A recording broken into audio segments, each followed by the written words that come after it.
Dear students, welcome to today's lesson on administrative planning. Explain the meaning and significance of planning in administration and understand the different types of planning. Public administration means governmental administration. It is the study of the management of the public agencies that carry out public policies in order to fulfill the state purpose in the public interest.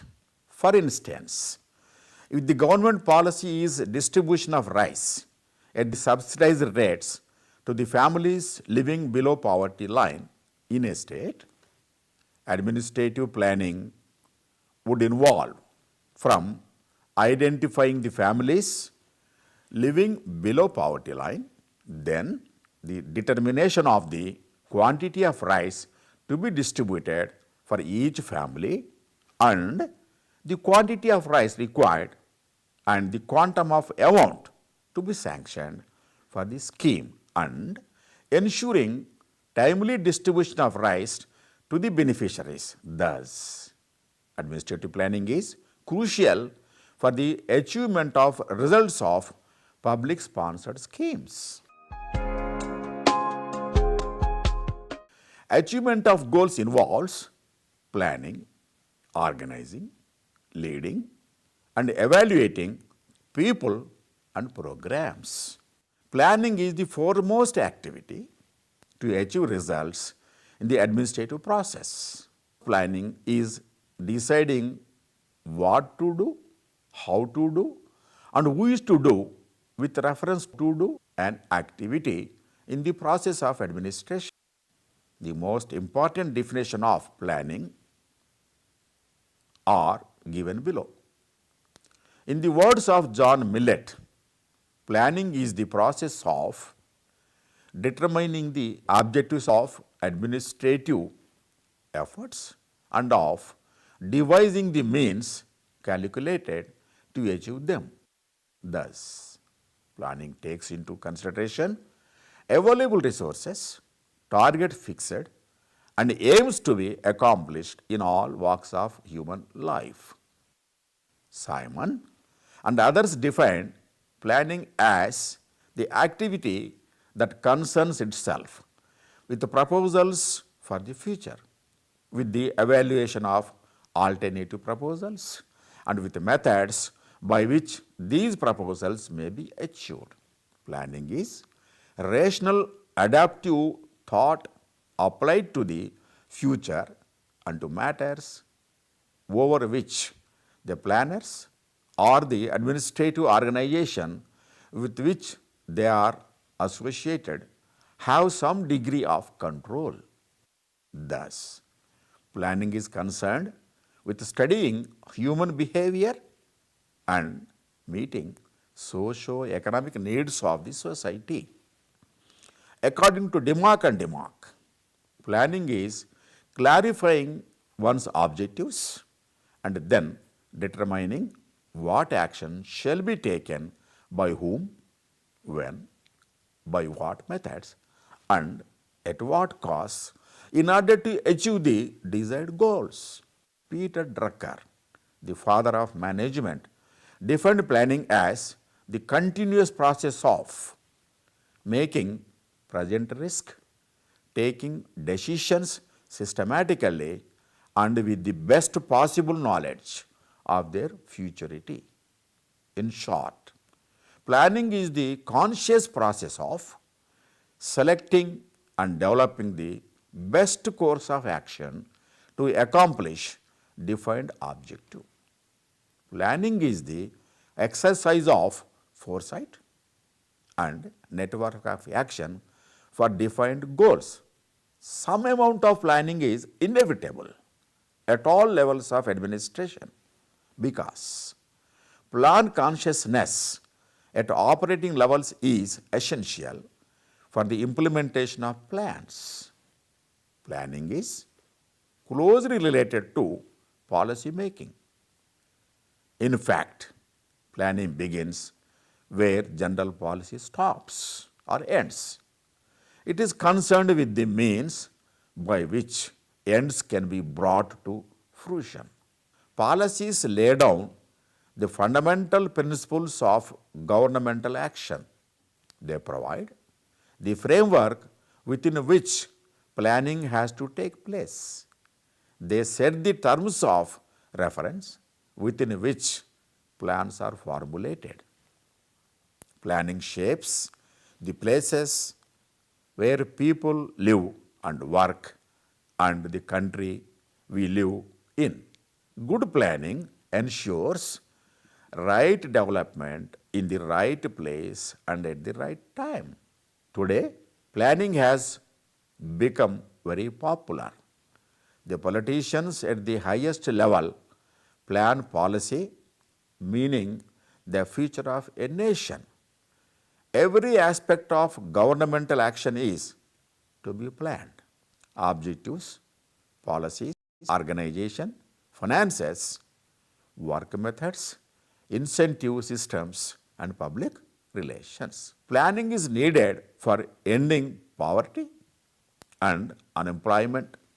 Planning involves succession of various steps such as determination of objectives, consideration of the possible means of action to achieve the goals, and selection of the best course of certain actions. The real aim in planning is to achieve the desired goals, which may be anything like removal of poverty or unemployment, enhancing productivity, removing illiteracy, etc. With more and more cost consciousness in government and because of result orientation in public administration, in recent times, administrative planning has assumed significance in government all over the world, especially the developing countries such as India. Rapid socio-economic development depends exclusively in large projects. In this context, administrative planning has a crucial role to play. It is now universally acknowledged that administrative planning is the key to planned development and achievement of intended results in stipulated time. For instance, in India, every 5-year plan sets down targets for each sector such as agriculture, irrigation, electricity, etc. In this context, administrative planning becomes a crucial input in target fulfillment. Planning is a process. It consists of several steps. The first one is the determination of objectives of the plan and difficult task in governmental planning. The second step in a planning process is to find out the best means of achieving the alternative methods and examining each one of these. Third is setting forth possible alternative solutions to the problems in terms of projects, programs. This exercise is necessary from the point of view of minimization of costs and maximization of benefits. The fourth step will involve mobilization of resources to back up the actual course of action. Finance, manpower, and materials have to be quantified and properly assessed at this stage. The last step in the planning process involves organizational planning, including planning of methods and procedures. The existing organization may have to be modified marginally or changed substantially. New procedures may have to be adopted to facilitate the pursuit of planned action. The plan procedure invariably contains a built-in arrangement for reporting and feedback in order that the results of action can be measured and corrective steps taken in case of malfunctioning.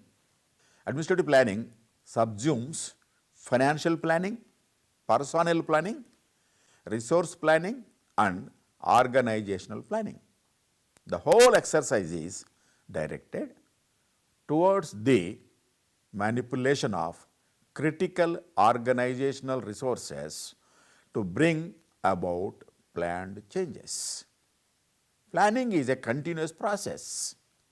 It starts with the identifying the problem and continues till the program has been fully executed. Planning can be of many types. Some of the important ones are overall planning, limited planning, and administrative planning. But all these are self-contained and more ideal types. A brief explanation of these three types of planning will enable us to have an appraisal of planning. Now, overall planning. And overall planning is one which whole life of a citizen in a state is regulated and controlled by the state through planning. It is a centralized planning equipped with harsh powers of command. It is found in totalitarian system. Such a system of planning was first adopted by Stalin in USSR and is being used in Russia since then. In such a planning, very little is left for the individual initiative and everything is in the hands of the administrator. Decisions on outputs are also taken by the administrator. Overall planning is not suitable for democratic countries like India, as it introduces state capitalism, strengthens bureaucracy, and brings in many evils. Most of the third world countries are adopting this type. 4 years and 7 years plans are manifestations of this type. Now, limited planning. Limited planning is also called as development planning or socio-economic planning. It is an overall effort to achieve an all-round development of the country. Its aim is to reshape the country, that is economic, and promote changes in society. In this type of planning, the state selects only a limited objectives such as realizing standard of living, promoting social security measures, providing employment to the people, distribution of essential goods to all the needy, etc. It involves governmental interference in the economy and the lives of the people. The activities of the state is directed towards the attainment of the goal. Moreover, the processes of planning and the implementation of the programs are undertaken democratically. The state will not interfere and curtail individual liberty. However, there is a centralization of authority in the hands of administrative planners, but only to a certain point. Beyond that, initiative is left to the groups and the individuals. Such a planning is conceived in a democratic society like that of India. Administrative planning is also named as governmental planning. Administrative planning is the administrator takes account of past experience to project his program into the future. According to Professor Piffaner, it seeks to provide a broad framework for action by defining major objectives establishing inter-bureau policy and to a lesser extent linking departmental policies and programs with those of related departments. It comprehends the entire gamut of government activity. It implies that there can be multiplication of objectives, but all objectives should aim at achieving common purpose.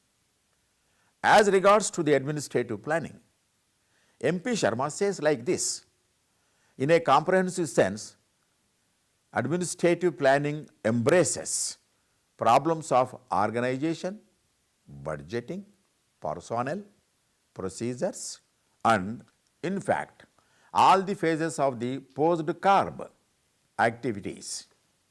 Administrative planning is mainly concerned with administrative programs. It is also available tool for identifying and prioritizing needs and organizing a management future based on assessment of the present. Its main purpose is to give detailed shape to the policy plan and to make objectives clearer and more workable.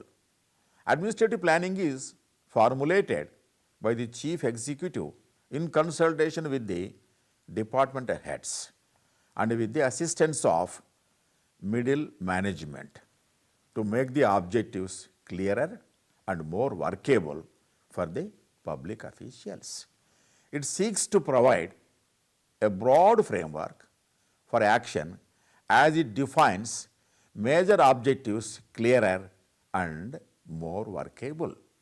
Administrative planning helps to establish, maintain, and develop an organizational network capable of anticipating, meeting, and influencing the demands and responses of relevant inner and outer segments of the society.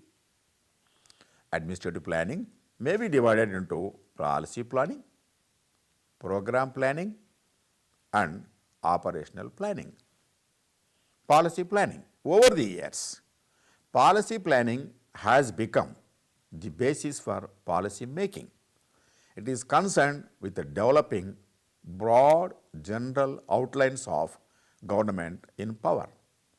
Policy planning is an improvement on policy making and it came into vogue in 60s. Policy planning takes into account the present national and international scenario as also the likely future contingencies in a given area of interest and provides a menu of choices enabling the organization to prepare itself in advance to meet the situations. The purpose of the policy planning is to give detailed shape to the policy and make objectives clearer and more workable. It lays down the objectives of the administrative action in the social and economic spheres and makes them clear and workable. Usually, it is the responsibility of the top level management, namely central cabinet, the parliament, legislature, prime minister, ministers and committees, political parties, interested groups, external influence on the formulation of policy planning. The public officials also help in policy making process by collecting the necessary data and giving advice to the political executives in India. The implementation of the policies is kept on the shoulders of the line or operational agencies, which lay down the plan of action necessary to implement the projects of programs. Program planning. Program planning is deciding what needs to be done and who does what, when and where. Program planning is concerned with the preparation of the specific purposes to be realized and the procedures to be employed by administrative agencies. within the framework of established policy. In other words, program planning is the preparation of detailed plan for carrying out the programs in terms of the volume of services involved, resources in men and money, the organizational structure and the procedures. The top level executives in the organization will render guidance to the middle level in the implementation of program planning. However, their actions are subject to review and supervision of legislature and its legislative debates. The two key elements in successful program planning are the program or project itself and the interest and investment of group members. Now, operational planning or activity planning. Operational planning is known as activity planning. Operational planning is concerned with the systematic analysis of an authorized program and determination of the defended means of carrying it out. Preparation of operational planning is the responsibility of the operational agencies. After the objectives have been determined and the means and methods of achieving these objectives have been found, then come operational planning by the divisional, sectional heads who lay down specific procedures and how those have to be used to save time, accelerate production and increase net output. While making operational plans, the administrators have to maintain the quality of purpose. It is at the operational stage that tasks are divided after taking into consideration convenience, expediency and available resources in the country. It is also at this stage that both the quantity and quality come in the picture. The boundaries of each operating activity is to be clearly demarcated and defined. It helps in measuring the performance of each activity plan against its objectives. Central planning is concerned with monitoring and appraisal of various activity plans at a departmental level. This appraisal has three objectives. Firstly, it does into the preparation of plans, database, assumptions, reasonableness of the targets and the adequacy of the administrative machinery to accomplish the targets. Secondly, it goes into the interrelationships among several activities with reference to linkages. Finally, the review and appraisal concentrates on the scope of the work to be accomplished under each activity with reference to budgetary provisions and the government's priorities. Thus, central planning keeps a watch on operational planning. Planning has acquired enormous significance in public administration in recent past. Planning encourages new methods and procedures of administration for efficient implementation of public policies and programs. At present, all the developed and developing countries are making efforts to achieve socio-economic development through well-designed planning process.